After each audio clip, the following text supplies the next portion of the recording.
Recently I have made a video about why I, as Gen Z representative, like capitalism and provided my reasoning which makes capitalism great in my own eyes. I thought that this video might make some viewers angry, but I didn't anticipate such amount of dislikes and negative comments. I am actually very happy to receive so many negative and disagreeable comments under my video, since it definitely touched the emotions of people, which means that my video actually worked. In this video I am going to answer the negative comments left under the previously mentioned video by angry and disappointed Gen Zers. I hope to provide some reasoning to some not so logical statements brought up in the comments. So let's begin with this series of comments left by this most probably young man. Lol, what tax bracket are you and your parents in? Wonder if I can find the information publicly. Would certainly explain your view. Move over or get moved, softie. Your time at the top is nearing its end. And another comment stating that, can I make a safe assumption that you were born at very least upper middle class and haven't dipped below? If so, it would make sense. By the way, your video was entirely opinion based, which is why 90% of the comments are clowning you and not sharing your video. It seems that my video touched the emotions of this guy a lot. He is even threatening that my time at the top is nearing the end. He is assuming that I was born in a rich family and never have seen struggles in my life. According to him, I also know nothing about making money. He probably assumes that I have inherited everything from my parents and now I can just sit online and make videos humiliating socialism. I would actually love to be born and raised in an upper middle class or trust fund household somewhere in upstate New York. However, it's not the case. Hear me out now. I was born and am living currently in an Eastern European country. For most of my life, I lived in an apartment in the house which looked like this. Most of the neighborhoods of the capital city of my home country look exactly this way. Does it look like I am softy at the top? I don't actually think so. Average salary in my home country is about $19,000 per year, before tax. You may think, oh, you must have cheap prices for everything. In fact, we had one of the most expensive utility costs in the whole Europe. With an average salary of about $1,100 per month, you will be paying about $500 to $600 for one bedroom apartment with utilities. As to me personally, I would consider myself a middle class as of now. However, it's very conditional opinion. I have a 9-to-5 job, but I do not own fancy clothes, I drive a 30-year-old car and I am not living fancy lifestyle by any means. And yes, of course my video is entirely opinion based, since that is my channel where I share my thoughts on everyday things, including the capitalism and socialism. I think that the only way for me and anybody else to succeed in life is not to cry online in the comments, but to work smarter and at the same time harder, to try your best in order to improve your life, get this degree, move to another country, try opening a business, and fail as many times as needed in order to learn new things and sooner or later drastically improve your life, since that is how the world works and crying in the comments is not going to change that by any means. The next comment is way more structured and logical, so I am very happy to have a debate about it. You seem to subscribe to Just Cause fallacy, the belief that success stems primarily from intelligence and hard work, and that everyone's situation is mostly a result of their choices. However, I can easily disprove this with one example. In sports, players are grouped by age, often giving significant advantages to those born just after the cutoff date. The overwhelming majority of NBA players are born in the first few months of the cutoff, while almost none of them are born in the last. This phenomenon extends beyond sport. It's known as Matthew effect. It shows that success often correlates with initial advantages in popularity or resources. Their age-related advantages lead to more playing time, better coaching, and increased exposure, ultimately enhancing their skills and success. Most NBA players wouldn't have made it to the league if they had been born just a few months earlier. These are facts, not personal anecdotes or feeling which can be incredibly biased. You can argue that the system is unchangeable, but don't pretend that merit is the primary driver of a success. In fact, that's not even a minor driver. In America, the biggest predictor of your adult income is what zip code you were born into, not even whether you have a college degree. I actually think that this is a great comment. However, in my video I am not saying the hard work actually guarantees you success in any way. It does, however, increase your chances to become successful. Your example in the comment is pretty extreme, and let me tell you why. Since you are talking about absolutely minimal number of people who actually become successful at playing sports and getting into NBA and becoming that rich from it. In my opinion, social media has broken our understanding of what success really is.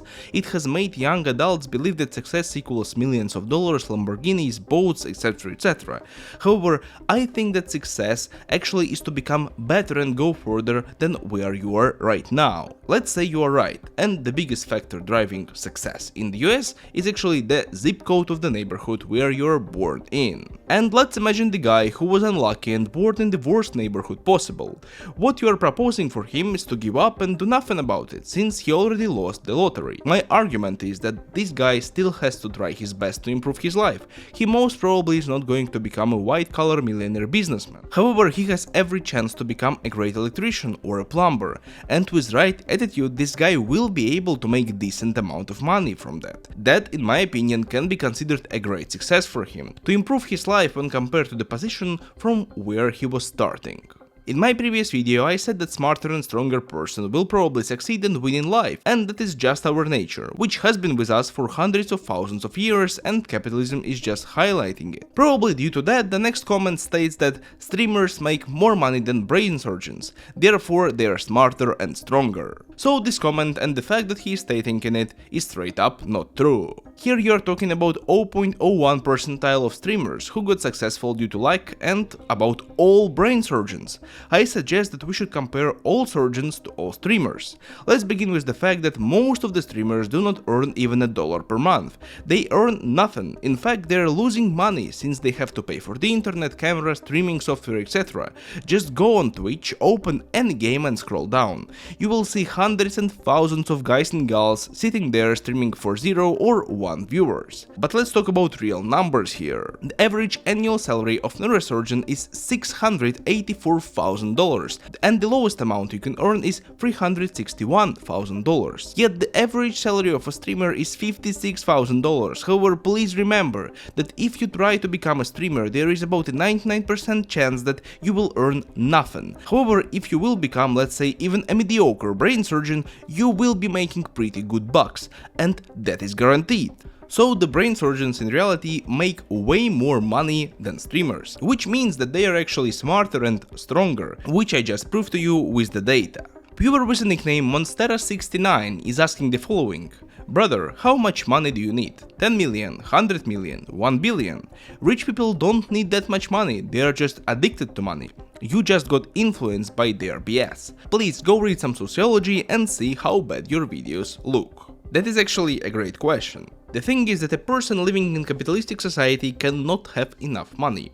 There will always be something to pursue, to save for and to obtain. Of course, there are some income numbers which bring you to the level of greater stability, which means that you will most probably become more calm. However, in my opinion, this is just a greedy nature of us, human beings, which has been with us all along the way, and capitalism just shows it. We always need more, and the society will always be pushing us to want more. If you are poor, you would want to rent a decent apartment. If you are middle class, you would want to buy a big house. If you are rich, you would want a mansion. And if you are extra rich, you would want 10 mansions. And your friend circle, which will change with the time, will also be pushing you towards it. For absolute most of people, it's never enough. And I personally use my dreams and wants in order to push myself, as a fuel, in order to have some goal in life and push further. I do not actually feel too much joy when achieving something. That is just a natural thing for me. I am just pushing towards it, and when I achieve it, I set another goal and push towards it too. And it doesn't define my happiness actually. It just helps me not to stop and procrastinate and to go further in my day-to-day life. So answering the comment, for most people it's never enough, it has never been enough and will never be. And I don't think I have to read sociology, since my videos are not about scientific psychological discoveries, but about my honest opinion. So here it is. And the last comment for today is as follows. The guy is saying that, I don't know, you're argumenting why it's fine with you, and it's not very compelling argument at that. Most people argue for capitalism because it's a historically best way to push progress forward. Right now we live in a very regulated world, and that's why we are so stagnant. With full-blown socialism you get into deep recession.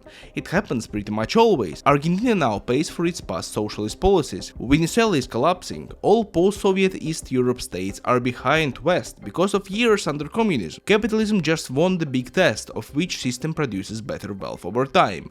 Unfortunately, US kids never felt it on their own skin, and their parents didn't either, so they mystify and glorify something that they have no idea about. That's a good point, and I agree with that. Most of the people know actually nothing about socialism. They feel that somebody has more money than they have and they want to get this money, and they think that those people of course got this money in some dishonest way, and that those people are bad and they are of course good since they are sitting here, they are poor and they actually want more, but they don't have more since, they don't want to work, and that's why they think that the system is bad. Which is actually pretty funny. It's important to mention that I am not stating that capitalism is the ideal system. It's not. It has lots of problems and loopholes. However, it's the best one when compared to other systems which we as a humankind have invented as of today. And the capitalism, as I said in my previous video, is a very natural system for us, the human beings. Maybe in the future some masterminds will somehow figure out the better system. However, I do not think that it will happen during our lifetime. So the only thing left for us is to learn how to live in this system and make our own life as good and comfortable as possible. Thank you so much for watching this video.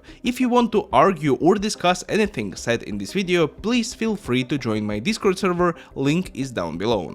And I will see you very soon in my next videos. Bye.